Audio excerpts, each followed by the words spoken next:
شباك الحبايب من الحلويات الشعبية الطيبة اللي تتميز ببساطة مكوناتها وسهولة تحضيرها، لكن طعمها يفوق التوقعات. عجينة خفيفة تتحول بعد القلي إلى قطع ذهبية مقرمشة، تشهي من شكلها قبل طعمها. فخلونا نصلي على محمد وآل محمد ونبدأ هالوصفة خطوة بخطوة. أول شي هاي الحلويات إلها قوالب خاصة وتنباع بهالشكل هذا، تجي وياها هاي الأربع قوالب وتختارون القالب اللي تحبوه.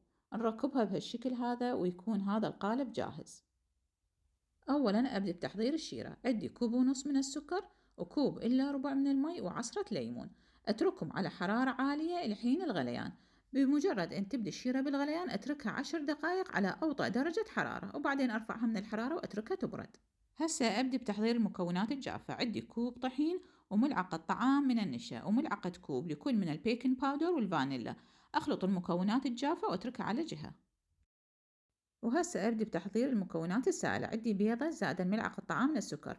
أمزج المكونات إلى أن يذوب السكر. بعدها راح أضيف كوب وثلث من الحليب وأيضا أخلط المكونات، وأبدأ أضيف الطحين بصورة تدريجية مع الخفق المستمر. وهيج صارت العجينة جاهزة ويانا مثل ما موضح بالفيديو. هذا هو قوامها. نبدأ نشتغل بها مباشرة بدون تخمير. وهسه أغمر الأداة بالزيت الساخن وأحركها لثواني، بعدها أرفعها وأغمرها بالعجينة. وما نغمرها كليا، يعني مو كلها وإنما على الأطراف فقط.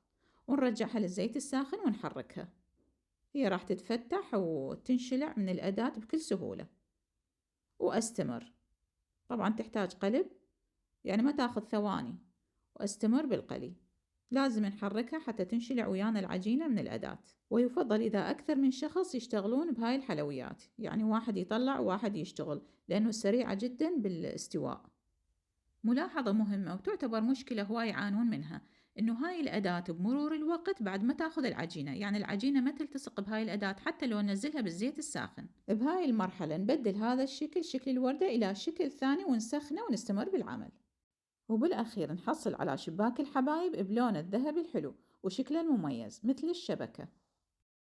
ونبدأ نصب الشيرة الباردة اللي حضرناها مسبقا حتى تكتمل ويانا هاي الحلويات.